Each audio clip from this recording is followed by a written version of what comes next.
اس کے پاس بلدیہ سیکٹر کا علاقہ تھا۔ عبد الرحمان عرف بھولا پر الزام یہ تھا کہ اس نے اپنے سیکٹر کے دفتر سے زبیر عرف چریا اور دیگر ملزمان کو کیمیکل فراہم کیا۔ اس کے علاوہ عبد الرحمان ہی نے ملزمان کو فیکٹری کے گیٹ تک بھی پہنچایا۔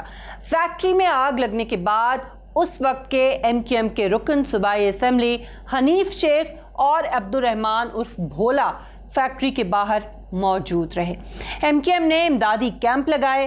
فائر بریگیڈ کے 3 اہلکار اس میں زخمی ہوئے تھے جنہیں MQM کے کارکنوں نے تشدد کا نشانہ بنایا تھا، اور آگ سے کوئی فائر فائٹر متاثر نہیں ہوا تھا، یعنی آگ بجھانے نہیں دی گئی تھی۔ ایک اور نام محمد زبیر عرف چریا کا ہے۔ محمد زبیر عرف چریا MQM کا متحرک کارکن تھا۔ یہ شخص MQM کی طرف سے علی انٹرپرائزز کے معاملات کو دیکھتا تھا۔ ان معاملات کو دیکھنے کے لیے انہیں فیکٹری مالکان نے فیکٹری میں ملازمت بھی دی ہوئی تھی۔ ناظرین، زبیر عرف چریا فیکٹری میں پیش آئے حادثے کے روز ہی 6 سے 7 لڑکوں کو فیکٹری تک لے کر آیا، جو پہلے واش روم میں گئے جہاں پر انہوں نے چرس پی، اور اس کے بعد باہر آئے اور بعد میں پہلی اور دوسری منزل میں قائم کینٹین میں بیٹھ گئے، جس کے بعد انہوں نے کیمیکل پھینکا، جس کے نتیجے میں یہ خوفناک اور ہولناک آگ لگ گئی۔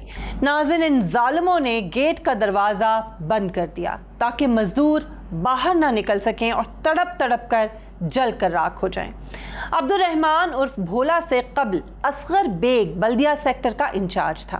ناظرین، اصغر بیگ کو 25 کروڑ روپے بھتہ لینے کی ہدایت کی گئی تھی، لیکن اس نے 20 کروڑ یا شراکت داری پر معاملات طے کر دیے۔ اصغر بیگ نے فیکٹری مالکان سے ہمدردی جتاتے ہوئے مزید رقم کا مطالبہ نہیں کیا، جس پر عبد الرحمان عرف بھولا کو نیا سیکٹر انچارج مقرر کر دیا گیا تھا۔ اصغر بیگ نے فیکٹری مالکان اور عبد الرحمان بھولا کی ملاقات حماد صدیقی سے بھی کروائی۔ ملاقات کے دوران فیکٹری مالکان سے تعاون پر حماد صدیقی اور اصغر بیگ کے درمیان تلخ جملوں کا تبادلہ ہوا۔ فیکٹری مالکان ارشد بھائلا اور شاہد بھائلا نے 2013 کے بعد MQM سے معاملات طے کرنے کی خواہش کا اظہار بھی کیا اور حیدرآباد میں موجود کاروباری دوست علی حسن قادری سے رابطہ کیا گیا، جو بظاہر انیس قائم خانی کے فرنٹ مین تھے۔ آپ جانتے ہیں کہ انیس قائم خانی اس وقت سابق میئر کراچی مصطفیٰ کمال کی سیاسی جماعت پاک سرزمین پارٹی کے بانی رکن اور سینئر رہنما، یعنی آپ دیکھیں کہ کنیکشنز کس طرح سے ملتے ہیں۔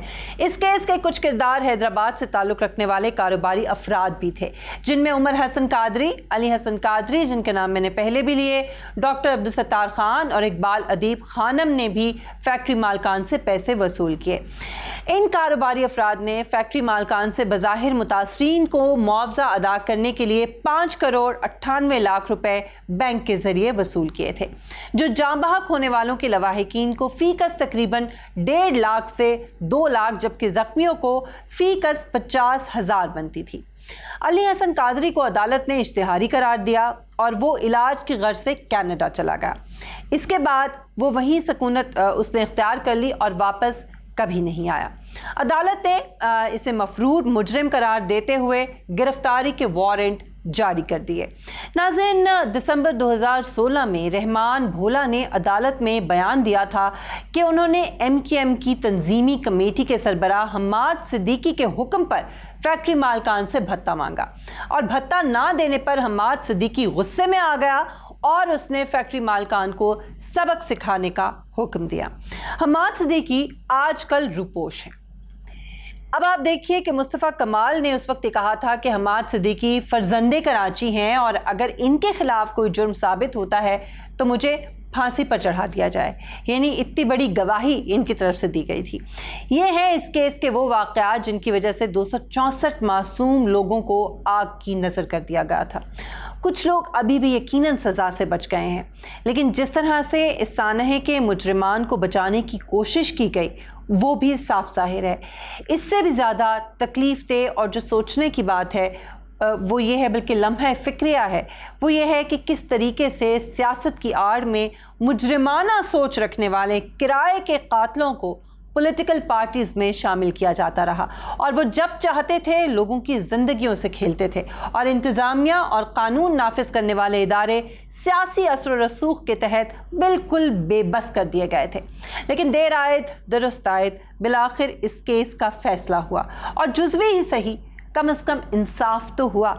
اب دعا یہ ہے کہ دیگر اشتہاری ملزمان بھی پکڑے جائیں اور انہیں بھی انصاف کے کٹہرے میں لا کر قرار واقعی سزا دی جائے تاکہ آئندہ کسی کو اس طرح کا ظلم و بربریت کرنے کی ہمت اور جرأت نہ ہو سکے۔ ناظرین، اگر آپ کو میری ویڈیو پسند آئے تو اس کو لائک کیجئے، شیئر کیجئے۔ اگر ابھی تک آپ نے میرے چینل کو سبسکرائب نہیں کیا تو ضرور میرے چینل کو سبسکرائب کریں، بیل آئیکن کو پریس کریں تاکہ میری ویڈیوز آپ تک پہنچ سکیں، اور اپنی فیڈ بیک کا ضرور اظہار کریں کامنٹ سیکشن میں کامنٹ کر کے۔ اپنا بہت خیال رکھیے گا۔ انشاءاللہ نیکسٹ ویڈیو میں آپ سے ملاقات ہوگی۔ اللہ حافظ۔